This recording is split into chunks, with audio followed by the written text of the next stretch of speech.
வணக்கம், welcome to Chitra Murali's kitchen. இன்னைக்கு நாம வந்து கோந்து லட்டு, அதாவது எடிபிள் கம்மை யூஸ் பண்ணி எப்படி லட்டு பண்ணுறது அப்படின்னு பார்க்க போகிறோம். இது பார்த்தீங்கன்னா இடுப்புக்கு வந்து நல்ல ஸ்ட்ரென்தன் கொடுக்கும். அது மட்டும் இல்லை, போஸ்ட் டெலிவரி அப்போ வந்து குஜராத், மகாராஷ்டிராலாம் வந்து இது எடிபிள் கம்மோடு சேர்த்து பாதாம், பிஸ்தா, அப்புறம் டேட்ஸ் இதெல்லாம் சேர்த்து ஒரு லட்டு ஒன்று பண்ணி கொடுப்பாங்க. இன்றைக்கி நம்ம அதை தான் எப்படி பண்ணுறதுன்னு பார்க்க போகிறோம். வாங்க. இதுதான் எடிபிள் கம். இது வந்து நம்ம வந்து அல்வாக்கெலாம் யூஸ் பண்ணுறது. இது வந்து அப்புறமா நீங்கள் வந்து பண்ணுறதுக்கு முன்னாடி இது வந்து பொடிச்சுக்கணும். நான் 50 கிராம் எடுத்துட்டுருக்கேன். அதுக்கு தகுந்த மாதிரி நீங்கள் வந்து பாதாம், பிஸ்தா யூஸ் பண்ண போகிறோம் இல்லையா, அதெல்லாம் நீங்கள் எந்த அளவில் வேணாலும் எடுத்துக்கலாம்.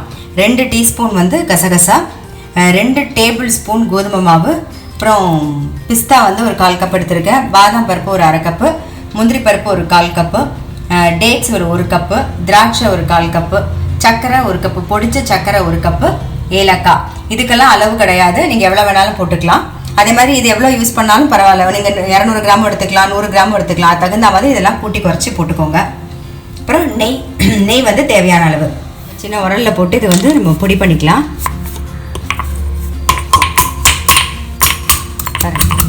இந்த பாருங்க, இந்த மாதிரி பொடி பண்ணி எடுத்துக்கலாம்.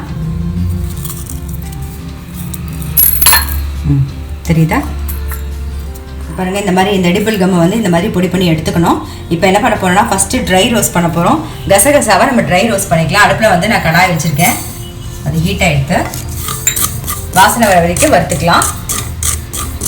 பாருங்க, இந்த மாதிரி படப்படன்னு வெடிக்கும், சவுண்ட் வரும். எடுத்துடலாம். நம்ம ஒரு பவுலில் ட்ரான்ஸ்ஃபர் பண்ணி வச்சுக்கோங்க. ஒரு 2 ஸ்பூன் நெய் விட்டுக்கலாம். முதல்ல வந்து கொஞ்சம் கொஞ்சமாக போட்டு பொரிக்கணும்.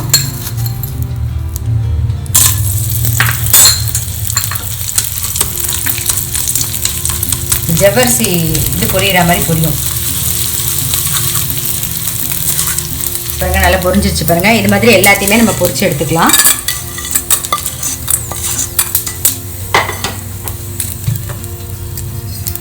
கொஞ்சம் கொஞ்சமாக நெய் விட்டு பொரிச்சுக்கோங்க. பாருங்க, பார்த்தீங்கன்னா தெரியும், ஜவ்வரிசி வடாம் பொரிச்சு வச்ச மாதிரி இருக்கும். இது வந்து எல்லாத்தையும் பொரிச்சுட்டு ப்ரெஸ் பண்ணி பொடி பண்ணிக்கோங்க. லைட்டாக ஏற்றுக்கா இந்த மாதிரி எல்லாத்தையும் பொடி பண்ணிக்கலாம். பாருங்க, இந்த மாதிரி லேசாக க்ரஷ் பண்ணி வச்சுக்கோங்க. இப்போ அதே கடாயில் வந்து நம்ம வந்து நெய் விட்டுட்டு அந்த முந்திரி, பாதாமெல்லாம் வறுத்து எடுத்துக்கலாம்.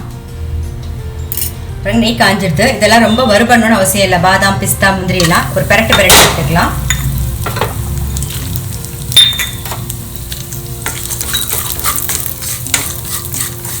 வறுபட்டது போதும். நம்ம நெய்யில் வந்து ஒரு பெரட்டியாச்சு. இப்போ அதுவும் வந்து நம்ம பொடிச்சு வச்சுருக்க அந்த பாதாம் பிஸ்னோட போட்டுடலாம். அதே கடாயில் இன்னும் 2 டீஸ்பூன் நெய் விட்டுருக்கோம். அதில் வந்து 2 டேபிள் ஸ்பூன் கோதுமை மாவு எடுத்து வச்சுருக்கோம். அதை வறுத்துக்கலாம்.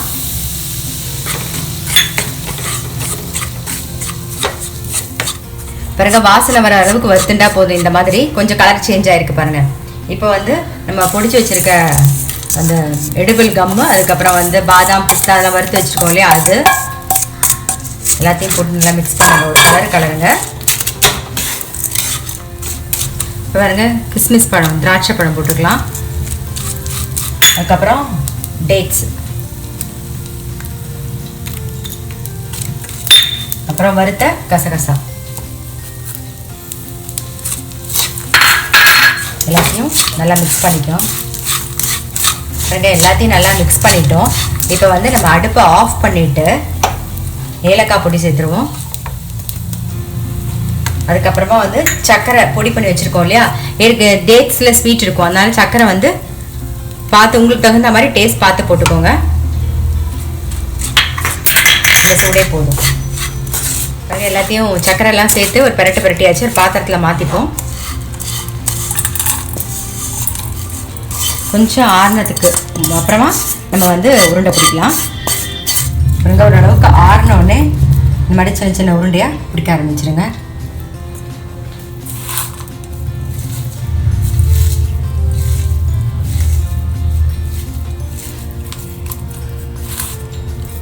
பாருங்க, நம்மளுடைய கோந்து லட்டு ரெடி ஆயிடுது.